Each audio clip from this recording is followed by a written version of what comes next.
ॐ अज्ञानतिमिरान्धस्य ज्ञानञ्जनशलाकया चक्षुरुन्मिलितं येन तस्मै श्रीगुरुवे नमः।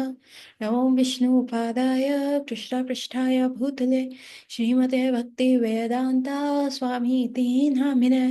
नमस्ते सरस्वते देवे गौरवाणी प्रचारिणि निर्विशेष शून्यवादी पाश्चात्यदेशतारिणि। जय श्री कृष्ण चैतन्य प्रभु नित्यानंदा श्री अद्वैत गदाधरा शिवासादि गौर भक्त वृंद। हरे कृष्ण कृष्ण कृष्ण हरे हरे, हरे राम राम राम हरे हरे। वाञ्छाकल्पतरुभ्यश्च कृपा सिन्धुवैव च पतितानां पावनेभ्यो वैष्णवेभ्यो नमो नमः। तो आप सबका स्वागत है आज की कक्षा में। और हम कर रहे थे भगवान के डिफरेंट अवतारों के बारे में। So let's begin the further reading. It's they are going to be technical classes हो रही हैं, पर ठीक है, हमें सब पता होना चाहिए।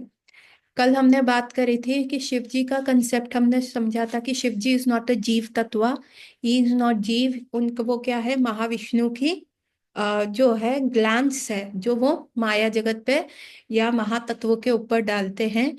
और तभी आप देखेंगे शिव जी का कोई भी विग्रह मंदिरों में नहीं होता। शिव जी के विग्रह की जगह वहां पे क्या होता है, शिवलिंग होता है। वो शिवलिंग क्या होता है, जो ऊपर वाला पार्ट होता है वो महाविष्णु का ग्लैंस है, और जो नीचे का पार्ट है वो महातत्व है। तो क्या है, that makes a Shivling, that makes की महाविष्णु का ग्लैंस है जिसने माया देवी को छुआ and impregnate it with every every living being. हम सब जो है माया देवी की कोख से आए हैं, ठीक है, इस संसार से आए हैं। तो ये है, so this is why therefore there is no Shivji's विग्रह इन द टेम्पल।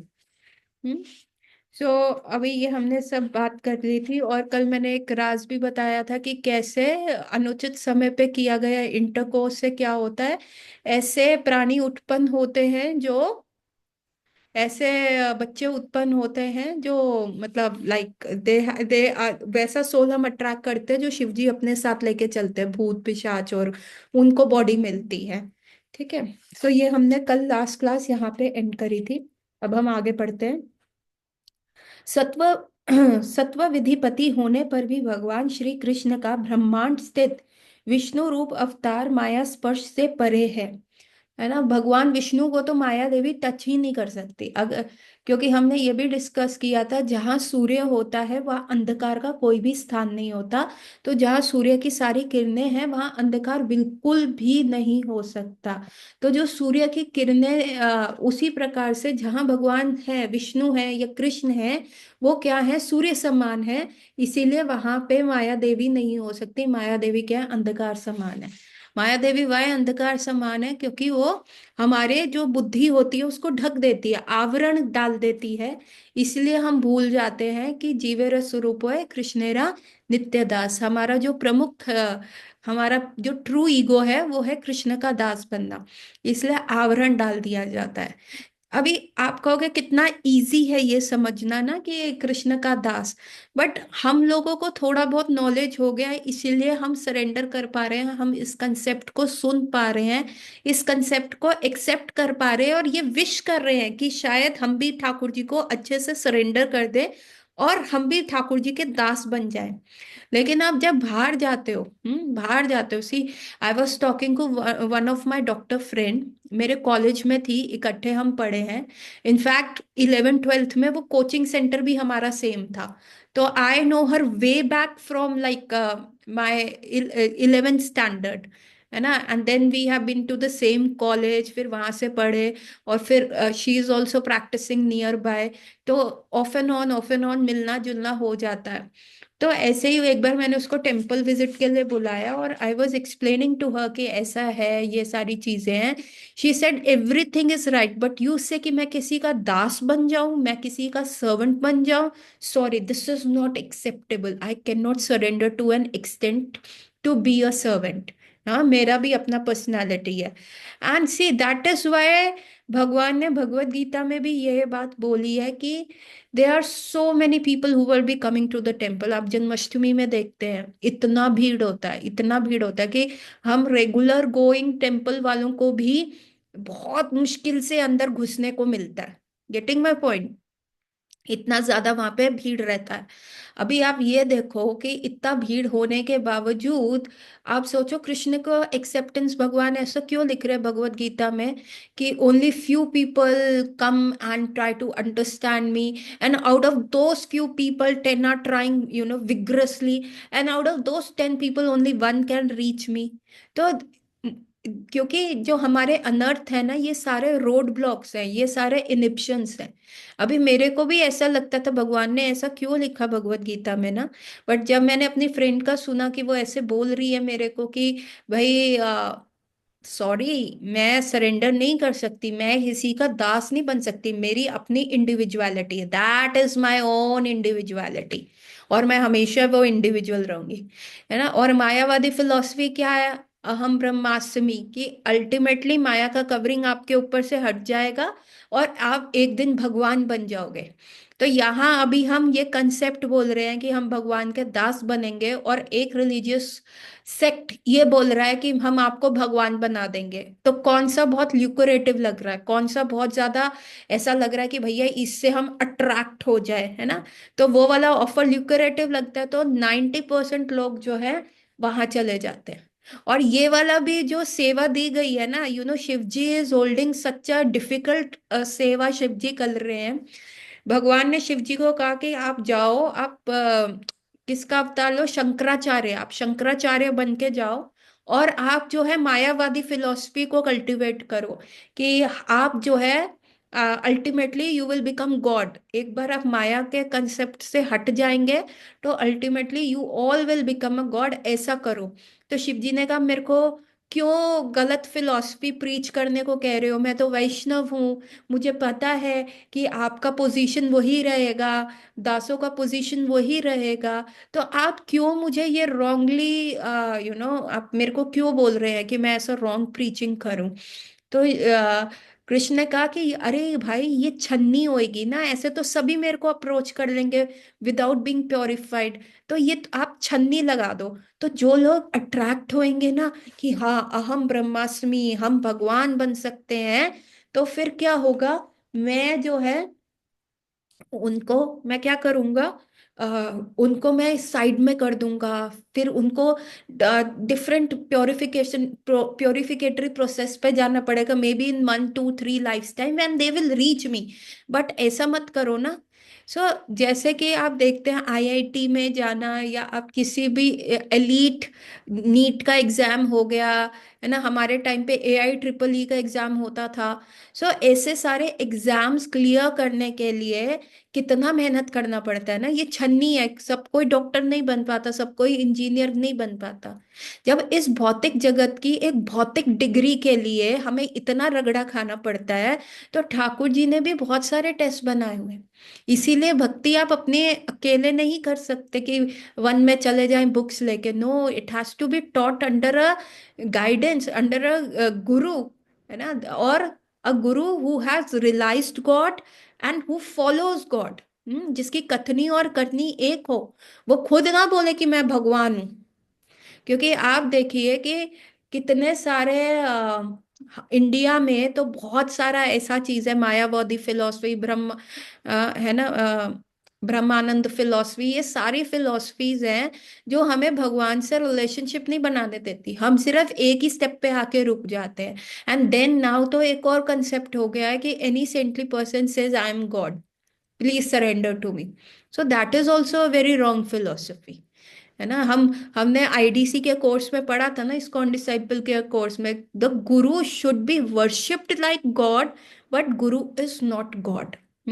और दूसरा हमने ये पढ़ा था कि एक है सेव्य भगवान और एक है सेवक भगवान। सेव्य भगवान कौन सा है? जिनकी सेवा की जाती है, वो कृष्ण है। और सेवक भगवान कौन है? गुरु, जो अपने एग्जाम्पल से बताते हैं कि कैसे कृष्ण की सेवा करनी चाहिए। सो ये छोटे छोटे लूप होल्स होते हैं, ये छोटे छोटे सिली मिस्टेक्स हो जाते हैं। हम क्या करते हैं, हम बहुत अच्छे से 4 रेगुलेटिव प्रिंसिपल्स करते हैं। ये वाला जो खेल है, सांप सीढ़ी का खेल है ना, ये इंडिया में बना था, सांप सीढ़ी का खेल। हम सारी बड़ी बड़ी चीजें तो कर लेते हैं, है ना, हम meat eating, illicit sex, no intoxication, no tea, no coffee, no gambling, ये कर लेते हैं।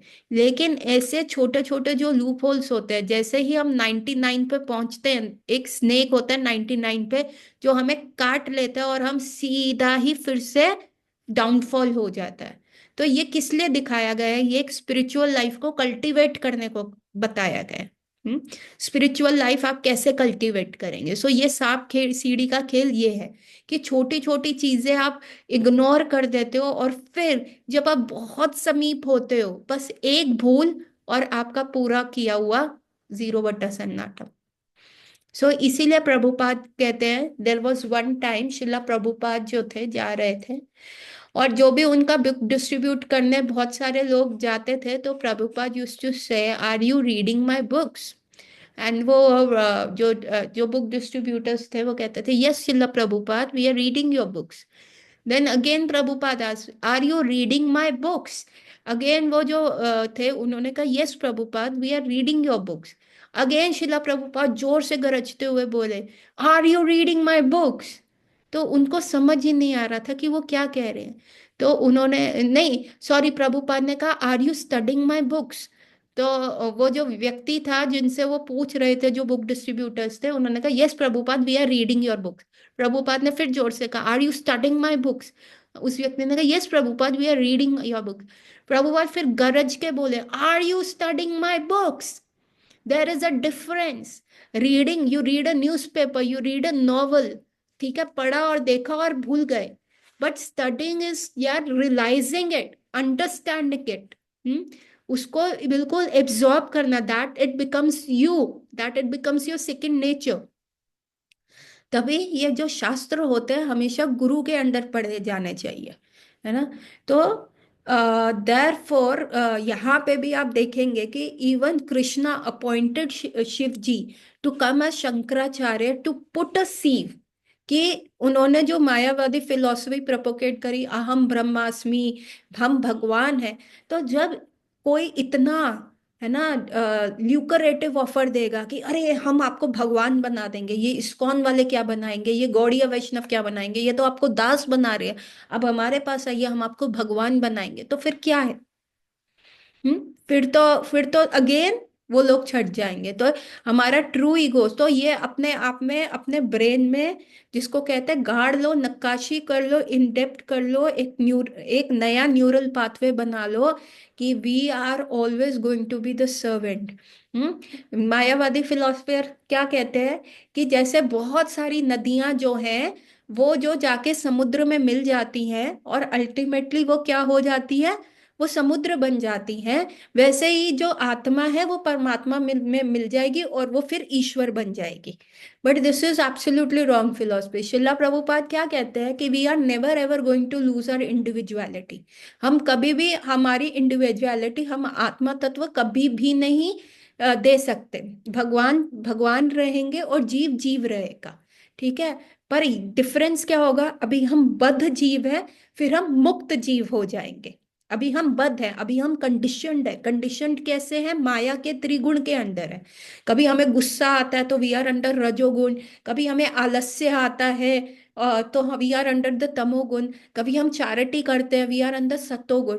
बट दीज आर द गुनाज in which we are cultivated ना, टर्म्स एंड कंडीशन अप्लाइड, है ना। अभी बॉडी में भी क्या, अभी मैं कहूँ कि नहीं नहीं मुझे एज नहीं होना, नहीं मेरे मुंह पे रिंकल नहीं आना, नहीं मेरे बाल सफेद नहीं होने चाहिए, पर is it possible? Who wants to deliberately get age या डेथ? तो हमारे हाथ में ये चीजें कंट्रोल नहीं है।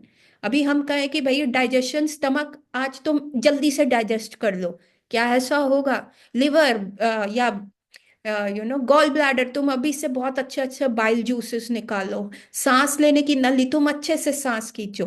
अभी हम दिल्ली में बैठे हैं, जहाँ पे एयर क्वालिटी इंडेक्स इतना खराब हो रहा है, बहुत सारे लोग बीमार पड़ रहे हैं। I am getting so many cases for respiratory troubles now a days. तो वो लोग क्या डिलिबरेटली बीमार पड़ना चाह रहे हैं? आजकल इतना खांसी लोगों को हुआ हुआ है, गला खराब हो रहा है। क्या लोग वो डेलिबरेटली बीमार या खांसी करना चाह रहे हैं? नहीं चाह रहे ना। बट उनको हो रहा है, therefore we are conditioned. हमारा अपना इंडिपेंडेंस कहाँ है? तो इसीलिए हम बद्ध जीव है, माया के अंडर है हम, एनवायरमेंट के अंडर है। क्या कहते हैं, I am getting under the weather. कोई भी पेशेंट आता है ना, उसको बुखार हो जाता है, हम पूछते क्या हो गया? Oh just under the weather. Under the weather का मतलब क्या है? वो मौसम बदला ना, इस वजह से बीमार हो गया। तो अभी इसको कहते हैं बद्ध अवस्था। हम्म, जब हम इन सारे अवस्था से मुक्त हो जाएंगे तो हम फिर भी जीव होंगे, मुक्त होंगे। तो शिला प्रभुपाद क्या कहते हैं? कहते हैं हम वो नदी में तैरने वाली मछलियां हैं, जो नदी के साथ साथ समुद्र में जाती हैं और समुद्र में अब तैरती हैं। हम्म अभी ये क्या है, नदी में बंद अवस्था में है। बंद अवस्था में मतलब नदी के दो तट होते हैं, 1 और 2। हम क्या होती हैं, उस नदी के अंदर हम मछलियां हैं बद्ध अवस्था में, कि हम उस तरफ नहीं जा सकती, इस तरफ नहीं जा सकते। पर जब वो नदी जाके समुद्र में मिल जाती है तो अब कोई भी डिमार्केशन नहीं है, कोई भी तट नहीं है, कोई भी ये नहीं है, पूरा अथाह समुद्र है, हम कहीं भी कुछ भी कर सकती है। तो हम क्या है, मछलियां हैं जो समुद्र में इंजॉय करती है। हम कृष्ण के साथ जाके इंजॉय करती है, हम कृष्ण के साथ संबंध और रिलेशनशिप डेवलप करते हैं। ठीक है, आगे पढ़ते हैं। ऐश्वर्य आदि में विष्णु श्री कृष्ण की तुलना कर सकते हैं, पर भगवान श्री कृष्ण उनके भी आदर आदि कारण है। विष्णु अंश है और श्रीकंठ कृष्ण अंशी है। सो हमने ये देखा कि कृष्ण से भगवान विष्णु निकले हैं, तो जो विष्णु है वो भगवान के अंशी हैं। ऑल्दो विष्णु तत्व और कृष्ण तत्व दोनों को माया टच नहीं कर पाती, लेकिन विष्णु के भी कारण कौन है? कृष्ण है। और कृष्ण क्या है?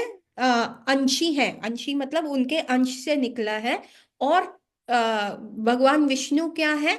वो अंश है। तो जैसे एक लड़का है, so he becomes a father and he begets a son, उसका बेटा होता है। तो फादर फादर होगा, बेटा बेटा होगा, कभी भी बेटा फादर नहीं बन पाएगा वो वाला। ऐसा हो सकता है? नहीं हो सकता। उसी प्रकार से विष्णु भगवान विष्णु है और कृष्ण कृष्ण है। और हम भी जैसे भगवान के अंश हैं, तो हम भी भगवान से आए हैं। पर क्या कभी हम भगवान बन सकते हैं? आप कॉमन सेंस लगाओ। आप आपके भी फादर्स हैं, या आपकी भी मदर्स हैं। और जैसे जैसे हम ग्रो कर पाते हैं, क्या हम अपने मदर में समा जाते हैं? क्या हम अपने फादर में समा जाते हैं? ऐसा नहीं होता ना। We have our own individuality. और क्या होता है, हमारा relationship with our father, our relationship with our mother becomes more mature, प्रगाढ़, प्रेम के स्तर पे। Are you getting my point, everyone? Are we all on the same page? Please type yes or no. सब लिखो yes or no.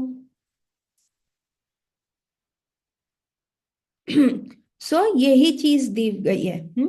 ये वेद शास्त्रों का कथन है। ब्रह्म संहिता में एक आदि दीपक का उदाहरण दिया गया है, जिससे दूसरा दीपक जलाया जाए। दोनों दीपक सामान्य कार्य करते हैं, फिर भी प्रथम दीपक द्वितीय दीपक का कारण कहलाता है। विष्णु द्वितीय दीपक है। तो ब्रह्म संहिता में क्या एग्जाम्पल दिया हुआ है, या आप ऐसे भी ले सकते हैं कि एक कैंडल से आप दूसरी कैंडल जलाते हैं। ऑल्दो दोनों कैंडल्स ऐसे लगता है कि एक जैसी हैं, जल भी रही हैं, लेकिन एक कैंडल का जलने का कारण दूसरी कैंडल है। तो जो कृष्ण है वो फर्स्ट दीपक हुए, और जो विष्णु है वो सेकंड दीपक हुए या सेकंड कैंडल हुए। वे श्री कृष्ण के समान शक्तिशाली हैं, पर आदि विष्णु तो भगवान श्री कृष्ण ही हैं। इस प्रकार ब्रह्मा तथा शिव परम ईश्वर भगवान श्री कृष्ण के आज्ञाकारी सेवक है, तथा विष्णु रूप श्री कृष्ण का अंश है। गेटिंग माय पॉइंट, कि ब्रह्मा और शिव जी क्या है? भगवान के सेवक हैं। और जो विष्णु रूप है वो भगवान श्री कृष्ण का अंश है। और शिव जी क्या है? उनकी विजन है, उनका ग्लैंस है।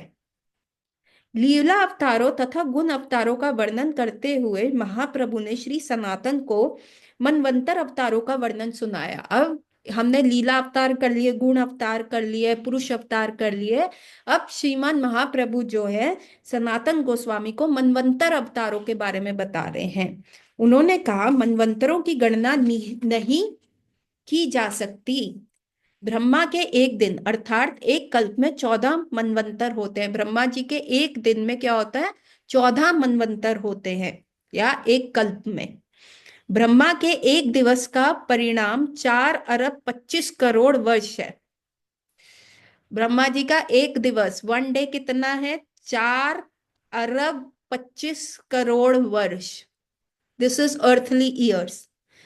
इस परिणाम से उनकी पूर्णायु 100 वर्ष है, और इनको इंटू 100 कर दो तो दैट बिकम, मतलब that is the one day of Brahma. अभी वन डे को इंटू 30 करो, 30 days of a month into 365 days करो, that becomes 1 year of Brahma. और फिर 365 इसको मल्टीप्लाई करो 100 से, तो that becomes the age of Brahma. अतः एक दिवस में 14 मनुओं की उत्पत्ति।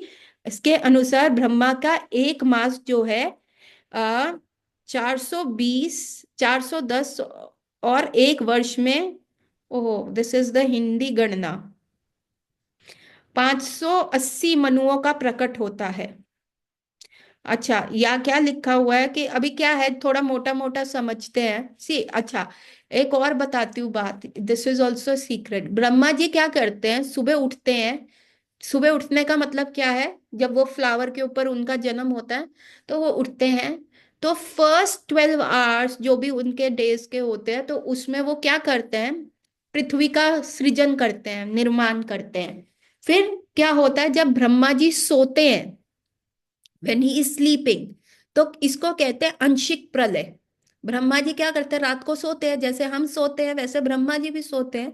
इसको कहते हैं आंशिक प्रलय, मतलब हाफ प्रलय। हाफ प्रलय में क्या होता है, पृथ्वी वगैरह, नीचे के सारे अतल वितल सुतल महातल रसातल पताल, ये सारे, और पृथ्वी, और थोड़े से अपर प्लानिटरी सिस्टम जो होते हैं वो जलमय हो जाते हैं, जल के अंदर हो जाते हैं, है ना। जैसे ऊपर का लोक कौन सा है?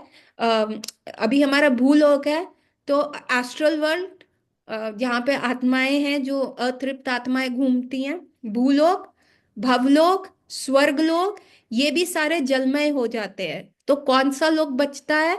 एक तपोलोक बच जाता है, महरलोक बच जाता है, जनक लोक बच जाता है, और ऊपर ब्रह्मलोक बच जाता है, तपलोक और ब्रह्मलोक बच जाता है। तो जो भी पायस लिविंग एंटिटीज होते हैं, वो इस प्रलय में नहीं जाते, उनको ब्रह्मलोक में ऊपर शिफ्ट कर दिया जाता है ना। तो ऊपर के कुछ प्लानिटरी सिस्टम्स जो होते हैं, प्रोबेबली जनलोक तपलोक तक भी पानी चला जाता है, सिर्फ ब्रह्मलोक बच जाता है। तो जितने भी पायस लिविंग एंटिटीज अपर प्लानिटरी सिस्टम में होते हैं, वो ब्रह्मलोक में शिफ्ट हो जाते हैं। फिर ब्रह्मा जी अगले दिन फिर जागते हैं, फिर वो पृथ्वी का निर्माण करते हैं, फिर सोते हैं, फिर आंशिक प्रलय हो जाती है। So this is happening. But what happens is कि जब ब्रह्मा जी के 100 साल की आयु पूर्ण हो जाती है, तब पूरा ब्रह्मांड डिसॉल्व हो जाता है। Are you getting my point? तो जब तक आंशिक प्रलय और पूर्ण प्रलय में क्या है, ब्रह्मा जी के सोने के ऊपर लोअर प्लानिटरी सिस्टम और अपर प्लानिटरी सिस्टम के कुछ प्लैनेट्स डिस्ट्रॉय हो जाते हैं, और जितने भी पायस लोग होते हैं वो ब्रह्मलोक में शिफ्ट हो जाते हैं। पर जब ब्रह्म, दिस इज आंशिक प्रलय, Brahma ji get up again, और वह फिर मॉर्निंग में दोबारा से क्रिएशन करते हैं। और जब ब्रह्मा जी के 100 वर्ष पूर्ण हो जाते हैं, तो कंप्लीट ब्रह्मांड डिसॉल्व हो जाता है, इवन ब्रह्मलोक ऑल्सो गेट डिस्ट्रॉयड। और इन्हीं आंशिक प्रलय में ध्रुवलोक भी नष्ट नहीं होता। सो सारे गुड लिविंग एंटिटीज ध्रुवलोक या ब्रह्मलोक ट्रांसफर हो जाते हैं। सो ऐसे ही एक जो दिन होता है ब्रह्मा जी का, जिसमें वो क्रिएशन करते हैं, उसमें 14 मनवंतर होते हैं, ठीक है, उसमें मनुष्य आते हैं। तो ब्रह्मा जी के एक महीने में क्या हुआ, 820 मनु आते हैं, और एक वर्ष में 5080 मनुआ का प्रकट होता है। तो जैसे मनमंतर का मतलब क्या होता है? मनमंतर का मतलब होता है कि 14 मनमंतर मैं कैसे एक्सप्लेन करूं? जस्ट, मनवंतर क्या होता है? दिस इज कॉल्ड जब 71 महायुग का साइकिल बदला जाता है। सो व्हाट इज, हम करते हैं ना, 4 युग करते हैं, सतयुग, त्रेता, द्वापर, और आ, कली। ठीक है, ये एक साइकिल हो गया। कली काल के बाद फिर से सतयुग आता है। जब ऐसा वो 71 टाइम्स हो जाता है, तो ये 71 टाइम्स ये साइकिल जो मूव करती है, इसको कहते हैं वन मनवंतर, है ना, इसको कहते हैं एक मनवंतर। ठीक है। और ब्रह्मा जी के दिन जब सॉरी, जब ये 71 टाइम्स ऐसे होता है, see, we have four yuga, Satyug, Treta, Dwapar and Kali. इन चारों को मिक्स कर लो, that becomes one Mahayug. It becomes one Mahayug. और जब ऐसा 71 टाइम्स महायुग हो जाता है, इसको हम मनवंतर कहते हैं। मनवंतर का मतलब होता है अब सरकार बदली जाएगी, अब सरकार बदली जाएगी। तो ऐसे 71 महायुग जो होते हैं, 14 बार जो होते हैं ब्रह्मा जी के एक दिन में आते हैं। So getting my point Aniket? Hmm. So ऐसा होता है। और मनु कौन होता है? He is a law maker, कि अब सरकार बदली है, नई सरकार आएगी, नए लॉज लाएगी, ऐसा होगा। 71 × 14, हाँ ऐसा कह सकते हैं, पर और क्या होता है? और जो ये 14 मनवंतर होते हैं, ये एक कल्प बनते हैं। ये क्या लिखा हुआ है यहाँ पे? With the new Manu leading each age and 14 manvantaras make up a kalpa. कल्पा का मतलब होता है अ डे ऑफ ब्रह्मा। जब 14 मनवंतर हो जाते हैं, इसको एक कल्प कहते हैं, that makes up to be a day of Brahma. Getting my point everyone? Are we all on the same page?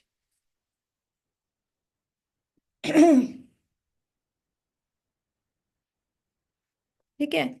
सो वर्ष में अभी कितना है ब्रह्मा जी के? फिर अभी तो हमने एक दिन में कहा, एक दिन में कितने मनु आए? 14 मनु आए। ठीक है। फिर एक मास में कितने आए? एक महीने में 820। और एक वर्ष में कितने आए? 5080 मनु जो है चेंज होते हैं, उनकी उत्पत्ति, मनु प्रकट होना सिद्ध हुआ। इस प्रकार ब्रह्मा जी के 100 वर्ष में, ब्रह्मा जी की आयु कितनी है? 100 वर्ष की। तो कितने मनु हुए? 5,04,000 मनुओं की उत्पत्ति होती है। तो ब्रह्मा जी अपने लाइफ में 5,04,000 मनुष्य को देख के जाते। ठीक है, दिस आर द नंबर्स। ब्रह्मांड अनंत है, इसलिए मनवंतरों की पूर्ण संख्या तो कल्पना भी नहीं की जा सकती। अब ब्रह्मांड, कितने ब्रह्मांड है? ये तो हम अपने ब्रह्मांड की बात कर रहे हैं, अभी तो ऐसे अनंत कोटि ब्रह्मांड है। तो ऐसे कितने मनवंतरों की आप कर पाते हो? ये तो हम अपने ब्रह्मांड की बात कर रहे हैं, हमारा यूनिवर्स की बात कर रहे हैं। और कहा जाता है हमारा यूनिवर्स बहुत छोटा है, हमारा ब्रह्मांड जो है छोटा है। हमारे ब्रह्मा जी के तो सिर्फ 4 सिर है। ठीक है। और आप कहीं पे भी जाओ, किधर भी जाओ, तो वहां पे ब्रह्मा जी के 8 सिर, जैसे जैसे यूनिवर्स बड़े होते हैं, उनके ब्रह्मांड बड़े हैं, तो वहां उनके 8 सिर, 16 सिर, 32 सिर, 64 सिर वाले भी ब्रह्मा जी हैं। हमारा तो अभी जो यूनिवर्स है वो बहुत छोटा है। तो हर यूनिवर्स में अपने मनुज आ रहे हैं, हर यूनिवर्स में ऐसे मनवंतर्स चल रहे हैं, हर यूनिवर्स में भगवान डिफरेंट लीला कर रहे हैं, प्रकट हो रहे हैं। अभी आप यहाँ पे देखो, कितने सारे ऑथर्स हैं, कितनी सारी बुक्स वो लिखते हैं, कितने सारे आइडियाज आते हैं। इन सब का सृजन कहाँ से है? भगवान से ही है। तो भगवान तो पता नहीं कितनी लीलाएं कर रहे हैं, कितने अवतार ले रहे हैं। तभी तो ऐसा कहा जाता है, इस संसार के सारे जो वाटर है, जितना भी ओशियंस है, उनको इंक बना लो। और जितना भी आप अर्थ पे, जितना भी सरफेस एरिया, उसको पेपर बना के भगवान के बारे में अवतारों का लिखोगे, तब भी पूर्ण नहीं होगा। और आप, ऐसा बोला जाता है शास्त्रों में कि अर्थ के ऊपर रेत के कितने भी कण हैं, आप उनको गिन सकते हो। और आसमान में कितने भी सितारे हैं, आप उनको गिन सकते हो एक टाइम पे। लेकिन फिर भी भगवान के अवतारों की गणना आप कभी नहीं कर सकते। तो समस्त ब्रह्मांड में, ब्रह्मांड अनंत है, इसलिए मनवंतरों की पूर्ण संख्या की तो कल्पना भी नहीं की जा सकती। समस्त ब्रह्मांड महाविष्णु के निश्वास काल में के साथ प्रकट होता है। अभी हम कह रहे हैं ब्रह्मा जी की एज क्या है? 311 ट्रिलियन ईयर्स। मनवंतर्स वो इतने हैं। और हम देखो, अभी तो हम कलयुग में हैं। कलयुग कितने साल का है? 4,32,000 साल का है। द्वापर युग कितना है? 4,32,000 इंटू 2, है ना। अभी त्रेता कितना है? 4,32,000 इंटू 3। सत्युग कितने साल का है? 4,32,000 इंटू 4। इन सबको प्लस कर लो, दैट बिकम्स वन महायुग। ठीक है, इसको इंटू 71 टाइम्स कर दो, दैट बिकम्स 1 मनवंतर। ऐसे 14 मनवंतर्स ब्रह्मा जी की लाइफ में आ रहे हैं। इंटू फिर इसके बाद 14 कर लो, that many years become 1 day of Brahma. ऐसे ही इंटू 30 करो, that becomes the days in the month. उसके बाद 365 इंटू फिर क्या करोगे, इंटू 100 करो, that becomes 311 years. It's a big number, शास्त्रों में इसका दिया गया है संख्या। और ये क्या है, महाविष्णु की एक श्वास, उन्होंने सांस बाहर ली तो अनंत कोटि ब्रह्मांड उनके रोम छिद्रों से बाहर आए, और जैसे ही सांस अंदर ली तो सब उनके अंदर आए। हाँ, हाँ, maybe Brahma ji is just 34 years, Aniket Yadav कह रहे हैं। I don't know, I, it is not 34। I know कि Brahma ji is 50 years old. भगवान Brahma ji is on his 50th birthday, 50 साल ब्रह्मा जी पूर्ण कर चुके हैं। और ब्रह्मा जी के इन इन सारे मनवंतरों में ब्रह्मा जी के मतलब जो अभी के ब्रह्मा जी जो चल रहे हैं, और उनका जो ये था, इसी में चैतन्य महाप्रभु आते हैं।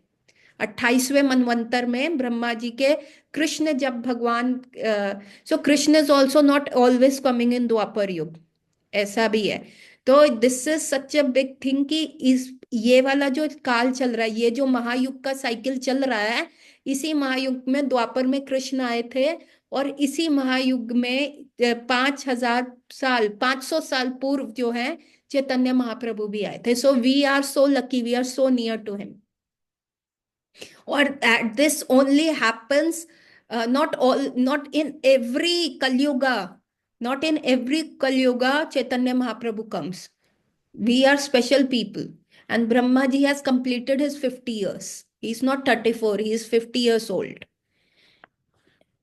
And next yuga, he will be turning like after 71 Manvantas, sorry, 71 Mahayuga, he will be probably turning into 51. 1 in 1000 cycle, 1 in 1000 cycle बोले तो मतलब अनम्यूट करके बोल लो। और हाँ, महाप्रभु कम्स। और ये जो सारी चीजें हो रही है ना, ये महाविष्णु की एक श्वास है। जो श्वास उन्होंने बाहर करी तो अनंत कोटि ब्रह्मांड बाहर आ गए, और जैसे ही श्वास उन्होंने अंदर खींची, अनंत कोटि ब्रह्मांड फिर उनके अंदर चले गए। समस्त ब्रह्मांड महाविष्णु के निश्वास काल में के साथ प्रकट होते हैं, अतः एक समय में व्यक्त मुनियों की गणना कोई नहीं कर सकता। इनमें प्रत्येक मनु का विशिष्ट नाम है, प्रत्येक मनु का अपना नाम है, तो आप कर ही नहीं सकते। सी, ब्रह्मा जी का एज 311 ट्रिलियन ईयर्स है, और वो महाविष्णु की एक श्वास अंदर बाहर का है। तो जब इतने सारे साल ब्रह्मा जी रह रहे हैं, तो हम हमारी औकात ही क्या है। हमारी तो औकात ही क्या है, मतलब पूरा एक वर्ल्ड को एक कैनवस भी ले लो, हम तो उस कैनवस पे एक डॉट भी नहीं है। हम तो कुछ भी नहीं है। तो हम जो सोचते हैं ना कि the entire world goes around us, it should go around us, हम हमारा है ही क्या।